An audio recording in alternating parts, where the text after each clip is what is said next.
Hello everyone, आज हम बात करेंगे वीट की बाकी डिजीज़ के बारे में जो कि लास्ट वीडियोस में डिस्कस नहीं हुई थी।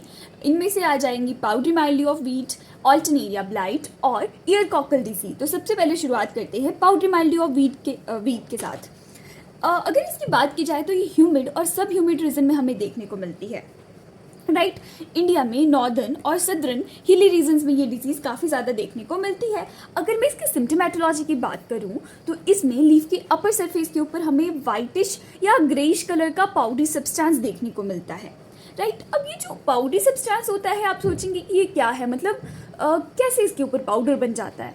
तो ये पाउडर और कुछ नहीं, ये कोनिडिया होते हैं या कोनिडियोफोर्स या माइसीलियम होते हैं पैथोजन के।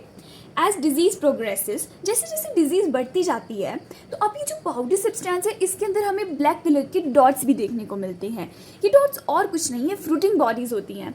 फ्रूटिंग बॉडीज़ इसमें क्लिस्टोथीशिया में देखने को मिलती हैं। डिजीज़ साइकिल में ये चीज़ आपको और ज़्यादा क्लियर होगी।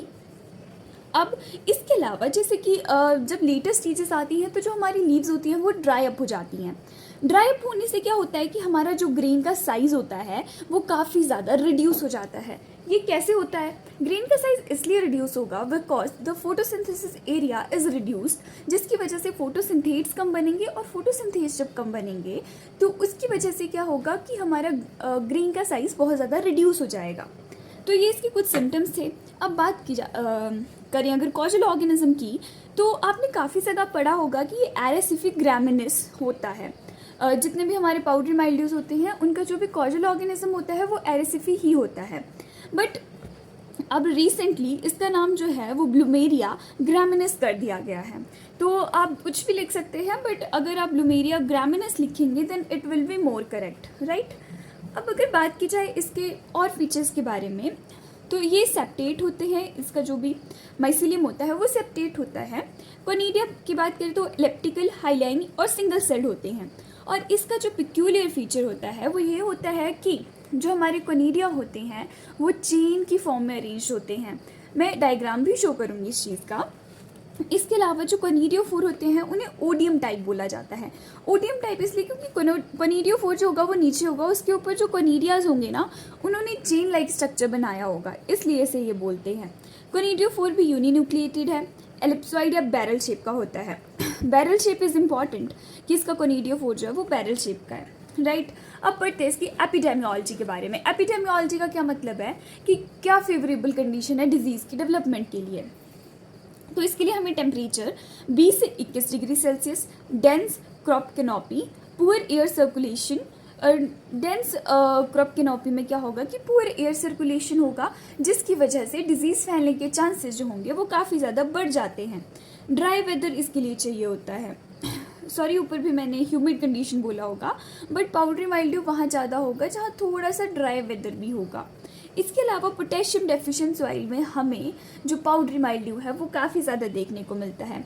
हाई नाइट्रोजन का सेम हो जाएगा कि नाइट्रोजन बहुत ज़्यादा है, क्रॉप कैनोपी बहुत डेंस हो जाएगी, जिसकी वजह से पाउडरी माइल्ड्यू जो है काफ़ी ज़्यादा फैलने के चांसेस हो जाएंगे, राइट। अब बात करते हैं इसकी डिजीज़ साइकिल के बारे में। डिजीज़ साइकिल की शुरुआत हम करते हैं प्राइमरी इनोकुलम के साथ। तो इस केस में प्राइमरी इनोकुलम जो होता है वो एक फ्रूटिंग बॉडी होती है। फ्रूटिंग बॉडी कौन सी होती है? क्लिस्टोथीशियम होती है। इस फ्रूटिंग बॉडी के अंदर काफ़ी सारे एस्कस प्रेजेंट होते हैं और उन हर एक एस्कस में से एस्कोस्पोर निकलते हैं। हर एक एस्कस में से ऑलमोस्ट 8 एस्कोस्पोर हमें देखने को मिलते हैं। ये जो एस्कोस्पोर होते हैं ये कॉज करते हैं प्राइमरी इन्फेक्शन, राइट।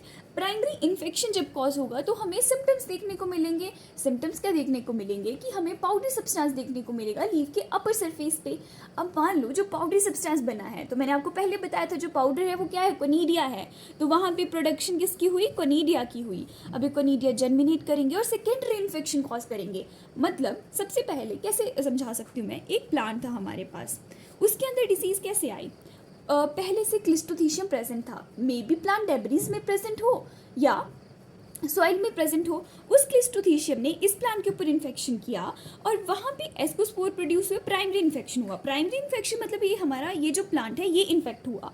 फिर उसके बाद सिम्टम्स इसके ऊपर हमें देखने को मिले। अब मान लो इसके ऊपर पाउडर आ गया। अब ये जो पाउडर है ये किसकी फॉर्म में, कोनिडियाज हैं। अब यहाँ कोनिडिया की प्रोडक्शन होगी। अब बाकी जितनी भी प्लांट पॉपुलेशन है, for example these are another plants, तो ये कोनिडिया इन प्लांट्स के ऊपर जाएंगे, तो इस चीज़ को हम बोलेंगे सेकेंडरी इन्फेक्शन। तो मतलब इससे डिजीज़ और ज़्यादा फैलेगी, काफ़ी सारे जो भी आसपास के प्लांट होंगे वो इन्फेक्ट हो जाएंगे, तो इसे सेकेंडरी इन्फेक्शन कहा जाएगा, जो कि कौन कॉज करेगा, हमारा कोनिडिया कॉज करेगा। मान लीजिए अब जो क्रॉप है वो मेच्योरिटी पे आ गई है, बहुत हुआ सेकेंडरी इन्फेक्शन, इसके आगे कोई सेकेंडरी इन्फेक्शन नहीं होगा, तो पैथोजन को तो अपने सर्वाइव करने के लिए कुछ सोचना पड़ेगा, तो वहाँ प्रोड्यूस होंगे एंथ्रीडिया और ओगोनिया या एस्कोगोनिया, और इन दोनों के बीच में जब फर्टिलाइजेशन होगी तो क्लिस्ट्रोथीशियम प्रोड्यूस होगा। तो इस तरह से ये डिजीज साइकिल चलती रहेगी, राइट। अब हम पढ़ते हैं इसकी मैनेजमेंट के बारे में। तो मैनेजमेंट हमें डिजीज साइकिल और जो इसकी एपिडेमियोलॉजी होती है उससे हमें मैनेजमेंट काफ़ी हद तक क्लियर हो जाती है। तो डिजीज साइकिल में सबसे इंपॉर्टेंट चीज़ क्या पता लगी कि जो क्लिस्ट्रोथीशियम है या तो सॉइल में प्रेजेंट होगा या तो प्लांट डेब्रिस में प्रेजेंट होगा, तो उसको कैसे हम ठीक कर सकते हैं कि हम बर्निंग कर देंगे क्रॉप डेब्रिस की, जो क्रॉप डेब्रिस हमारे पास होंगे उनको हम जला देंगे, जिससे क्लिस्ट्रोथीशियम भी डिस्ट्रॉय हो जाएगा और प्राइमरी इन्फेक्शन ही नहीं हो पाएगा। हम डीप समर प्लोइंग कर सकते हैं। डीप समर प्लोइंग से ऐसा होगा कि जो हमारी सॉइल है वो एक्सपोज हो जाएगी, जिससे जो भी उसके अंदर फ्रूटिंग बॉडीज़ हैं वो डैमेज हो जाएंगी।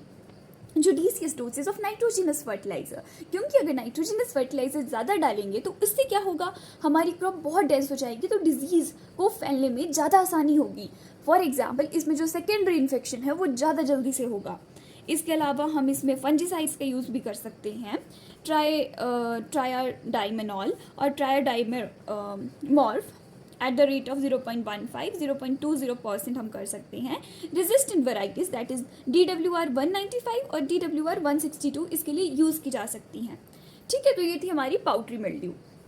इसके बाद हम पढ़ेंगे ऑल्टरनेरिया ब्लाइट के बारे में। अब ऑल्टरनेरिया ब्लाइट का सबसे पहले कॉजल ऑर्गेनिज्म जान लेते हैं। इसका कॉजल ऑर्गेनिज्म जो है दैट इज़ ऑल्टरनेरिया ट्रिटिसिना, राइट। अब इसकी सिम्टोमेटोलॉजी के बारे में जानते हैं। ये जो हमारी डिजीज़ है ये कब देखने को हमें मिलती है, जब हमारी वीट 7 से 8 वीक की होगी, तब मतलब ये काफ़ी ज़्यादा मतलब तब स्टार्ट होती है ये डिज़ीज़, और जब क्रॉप मेच्योरिटी की तरफ जाती है तो ये जो डिज़ीज़ है ये सीवियर फॉर्म लेने लग जाती है, मतलब तब ये ज़्यादा फैलेगी। अर्ली एजेस में उतनी ज़्यादा हमें नहीं देखने को मिलेगी और ना उतनी ज़्यादा डैमेज ये कॉज करेगी। इसके बाद इसका जो इन्फेक्शन होता है वो हमें कैसे देखने को मिलेगा, मतलब कैसे पता लगेगा कि ये वाला इन्फेक्शन है, तो इसमें स्मॉल ओवल डिस्कलर्ड लीजन्स हमें देखने को मिलेंगे जो कि स्कैटर्ड होंगे लीफ पे। I will show you picture so that आपको इस चीज़ का मतलब क्लियर हो कि कैसा ये दिखता है। और जिस मतलब बाद में क्या होगा, वो लीजन जो छोटे छोटे बने हैं वो क्या करेंगे, एनलार्ज करेंगे, कोलीज कर जाएंगे एक दूसरे के साथ। कोलीज करने का मतलब होता है कि एक लीजन यहाँ पे एक यहाँ पे है, ये दोनों बड़े बड़े होते गए, ये ऐसे बड़ा हुआ ऐसे बड़ा हुआ और एक दूसरे के साथ मिल गए तो एक बड़ा सा स्पॉट बन गया। इसे बोलते हैं कोलीज होना, जिससे बहुत बड़े बड़े स्पॉट्स बन जाते हैं फिर। तो इससे क्या होगा कि ये डार्क ब्राउन या ग्रे बन जाएंगी पूरी पूरी लीव्स, तो ऐसा होगा मतलब लेटर स्टेजेस में, राइट। और उससे इन्फेक्शन भी ज़्यादा स्प्रेड होता है जब ये कोलीज कर जाते हैं आपस में। इन्फेक्शन, हाँ इसमें एक बहुत इंपॉर्टेंट बात है कि जो इन्फेक्शन है वो हमेशा लोअर लीव से स्टार्ट होता है। लोअर लीव से स्टार्ट होगा फिर धीरे धीरे वो अपर पार्ट्स में स्प्रेड होगा। अपर पार्ट में ज़रूरी नहीं कि वो सिर्फ लीफ में ही रहेगा, वो स्टेम में भी हो सकता है, वो सब जगह फैलेगा, स्टेम में, ऑन्स में, लीव शीट्स में, मतलब सिर्फ लीव्स ही अफेक्टेड नहीं होंगे इसके साथ, राइट। तो लेटर स्टेजेस में हमें ज़्यादा एडवर्स फॉर्म में ये देखने को मिलती है। अब इटियोलॉजी के बारे में बात करें तो इसका माइसीलियम सेप्टेट ब्रांच और डार्क होता है। कोनिडिया में इंपॉर्टेंट चीज़ है कि ये म्यूरिफॉर्म होता है, राइट। अब इसकी डिजीज साइकिल की बात कर लेते हैं। प्राइमरी इनोकुलम की अगर मैं बात करूँ तो वो कोनिडिया होता है। कोनिडिया कहाँ कहाँ प्रेजेंट हो सकता है, या तो वो सीड पे प्रेजेंट होगा या तो प्लांट डेब्रिस पे प्रेजेंट होगा। फिर कोनिडिया जो प्रेजेंट है उसके अंदर हमें देखने को मिलेगी जर्मिनेशन। जर्मिनेशन के बाद क्या होगा, जर्मिनेशन की पूरी प्रोसेस तो आपको पता ही है, उसमें जर्म ट्यूब बनती है एंड देन उसके बाद इन्फेक्शन होता है। तो इसके बाद इन्फेक्शन होगा, इन्फेक्शन के बाद सिम्टम्स हमें देखने को मिलते हैं। अगर सिम्टम्स देखने को मिलेंगे तो वहाँ और कोनिडिया प्रोड्यूस होंगे और ये कोनिडिया दोबारा करेंगे सेकेंडरी इन्फेक्शन, डिस्पर्जल होगा इनका और सेकेंडरी इन्फेक्शन होगा। और जो कुछ कोनिडिया होंगे जब हमारी क्रॉप मेच्योरिटी के पास होंगी तो वो अगले साल के लिए प्रिजर्व हो जाएंगे। तो इसकी सिंपल सी डिजीज साइकिल है जो एक स्टैंडर्ड डिजीज साइकिल होती है, ज़्यादा कुछ कॉम्प्लिकेटेड इसमें है नहीं। एपिडेमियोलॉजी की अगर मैं बात करूँ तो टेम्परेचर इसके लिए चाहिए होता है 20 से 25 डिग्री सेल्सियस और हाई ह्यूमिडिटी चाहिए होती है। अब इसकी मैनेजमेंट देख लेते हैं। तो जैसा कि हमने देखा कि क्रॉप डेबरीज में हमारा कोनिडिया प्रेजेंट है, तो क्या कर देंगे, सैनिटेशन कर देंगे, मतलब हमारे फील्ड को साफ कर देंगे, सारे डेब्रिज उसमें से निकाल देंगे। डीप समर प्लोइंग कर देंगे, ऑर्गेनिक मैन्योर डालेंगे। दूसरा, क्रॉप रोटेशन कर सकते हैं ताकि अगर कोनिडिया प्रेजेंट भी है तो हम नॉन होस्ट क्रॉप लगा रहे हैं, कोनिडिया अपना काम ही ना कर पाए। इसके बाद सीड में भी इसका इनोकुलम प्रेजेंट है तो इसलिए हम ट्रीटमेंट कर देंगे सीड की bye trichoderma, right.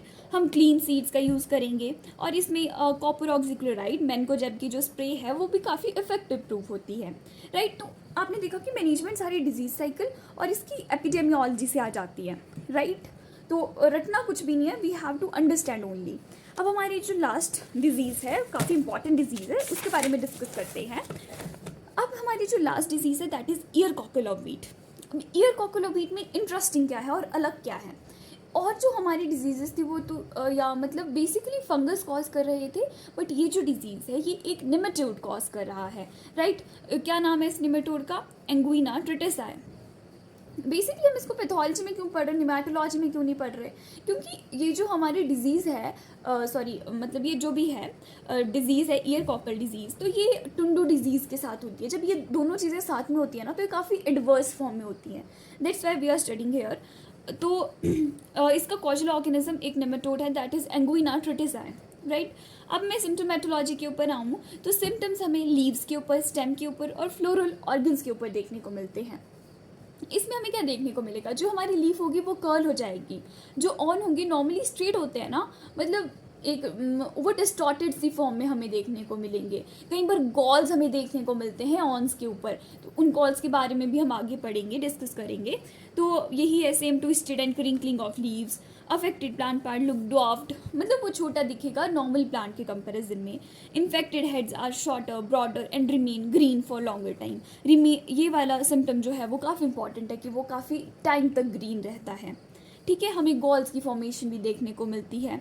Galls basically क्या होता है कि जो सीड बने होते हैं ना ऑन पे, उसकी जगह गॉल बन जाते हैं और उस गॉल के अंदर होते हैं बहुत सारे लार्वा निमेटोड के, मतलब निमेटोड अपने बच्चे दे देगा उसमें, राइट, जो भी गॉल्स होंगे। तो आगे इसके इटियोलॉजी के बारे में पढ़ते हैं। इटियोलॉजी इसमें क्या आएगी, हम मेल और फीमेल के बारे में पढ़ेंगे, राइट। तो जो मेल होगा वो 3 से 5 mm तक का इसमें होता है और फीमेल 2 से 2.5 mm की होती है, राइट। और जो फीमेल होती है वो ज़्यादा थिकर होती है कंपेयर टू हमारा मेल। अब अगर हम इसमें निमेटोड की लाइफ साइकिल के बारे में बात करें तो वो डिजीज साइकिल से थोड़ी सी डिफरेंट होगी। तो इसमें पहले निमेटोड की साइकिल के बारे में पढ़ते, लाइफ साइकिल के बारे में, फिर डिजीज साइकिल के ऊपर आएंगे, राइट। तो निमेटोड की लाइफ साइकिल कहाँ से शुरू होती है, एग से शुरू कर लेते हैं। पहले हमारे पास एग है, अब जो हमारा एग है उसके अंदर ही J1 स्टेज जो है वो कंप्लीट हो जाएगी, फिर उसके बाद हमारा एग जो है वो हैच करेगा। जब एग हैच करेगा तो J1 तो अंदर ही कंप्लीट हो गई है, तो जो बाहर आएगी वो कौन सी स्टेज होगी, वो J2 स्टेज होगी। अब ये जो J2 स्टेज हमारे पास आई है ये क्या करेगी, प्लांट के ऊपर क्लाइंब करेगी, और प्लांट मतलब वीट के जो भी हमारा प्लांट है उसके ऊपर क्लाइंब करेगी और इन्फेक्शन कॉज करेगी। फिर मान लो हमारा जो निमेटोड है वो यहाँ ऊपर पहुंच गया है, ठीक है। अब यहाँ J3 और J4 कंप्लीट होंगी। अब ये जो J4 हमारी स्टेज है इसके बाद निकलेंगे मेल और फीमेल, मतलब J4 स्टेज में हम मेल और फीमेल को डिफ्रेंशिएट कर पाएंगे, राइट। J4 स्टेज में हमें पता लग गया कि कौन मेल है कौन फीमेल है। अब ये जो दोनों मेल फीमेल है मतलब हम नहीं कर पाएंगे, वो फिजियोलॉजिकल भी मॉर्फोलॉजिकली भी डिफ्रेंशिएट J4 स्टेज में ही होंगे। अब इसके बाद ये दोनों क्या कर लेंगे, फर्टिलाइजेशन हो जाएगी इनमें, ठीक है। दोनों कॉपुलेशन कर लेंगे और उससे क्या होगा, एग प्रोड्यूस होगा। तो इस तरह से साइकिल चलती रहेगी। तो इसमें 2-3 इंपॉर्टेंट चीज़ें हैं कि J1 जो है वो एग के अंदर ही कंप्लीट हो रही है, J2 जो है वो क्या है, क्लाइंब मतलब वो इन्फेक्शन कॉज करी है सबसे पहले, और J4 के बाद मेल फीमेल को हमें मतलब मेल फीमेल का पता लग रहा है कौन है, राइट। अब इसको अगर मैं डिजीज साइकिल की फॉर्म में देखूँ तो ये कैसे होगा। प्राइमरी इनोकुलम क्या होता है इस केस में कि पैथोजन जो है वो सीड या क्रॉप डेवरीज में प्रेजेंट है। पैथोजन क्या है, पैथोजन है निमेटोड की एग्स जो प्रेजेंट हैं, राइट। अब इसमें क्या होगा, जो एग है उसके अंदर डेवलप करेगी J1 और फिर J2 आएगी उसमें से बाहर।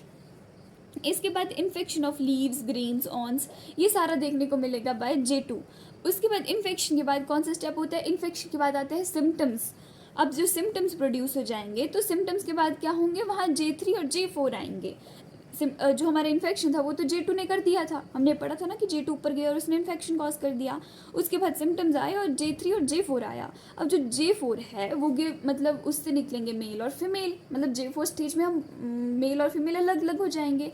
उसके बाद उनमें मेटिंग होगी और फिर एग्स की प्रोडक्शन होगी। तो इस तरह से ये इसकी डिजीज साइकिल चलती है, राइट। ये थोड़ा सा डिफरेंट होगा अदर डिजीज साइकिल से, तो इसको थोड़ा सा ध्यान से करने की ज़रूरत है। अब इसके बाद इसके लिए फेवरेबल कंडीशन जो चाहिए होती है, that is cool and moist climate, increase relative humidity. Now let's discuss about इस मैनेजमेंट। मैनेजमेंट की बात की जाए तो इसमें क्रॉप रोटेशन इज़ इम्पॉर्टेंट। जितने भी हमारे नेमेटोड की डिजीजेज होती हैं उसमें क्रॉप रोटेशन काफ़ी इंपॉर्टेंट चीज़ आ जाती है, क्योंकि क्रॉप रोटेशन के अलावा देर आर नॉट मतलब बहुत ऐसे इफेक्टिव मेथड नहीं है जिसके द्वारा हम इसको मैनेज कर सकते हैं। तो 1 या 2 साल के लिए हम नॉन होस्ट क्रॉप के साथ इसका क्रॉप रोटेशन कर देंगे। क्लीन सीड मस्ट बी सोन। हमने क्या पढ़ा था कि सीड के अंदर गॉल बन जा रहे हैं, उनको गॉल के अंदर क्या है, निमेटोड के लार्वा हैं। तो अगर मान लो हम उसी सीड को सो कर दे रहे हैं तो वो तो उसके लिए काफ़ी वो हो जा रहा है ना, कि मतलब हम उसको इन्वायरमेंट दे रहे हैं कि तो डिजीज़ कॉज कर, तो ये इंपॉर्टेंट चीज़ है। इसके अलावा हमें पता कैसे लगेगा कि किसी सीड के अंदर निमेटोड का इन्फेक्शन है कि नहीं, तो उसके लिए एक मेथड यूज़ होता है जिसमें हम 20% सोल्यूशन लेते हैं NaCl का, ठीक है। अब इसके अंदर हम ग्रेन्स को डाल देंगे। अब जो ग्रेन फ्लोट कर रहे होंगे मतलब उनके अंदर इन्फेक्शन है, तो हम उनको डिस्कार्ड कर देंगे और जो नीचे बैठ जाएंगे उनको सोइंग के लिए यूज़ कर लेंगे।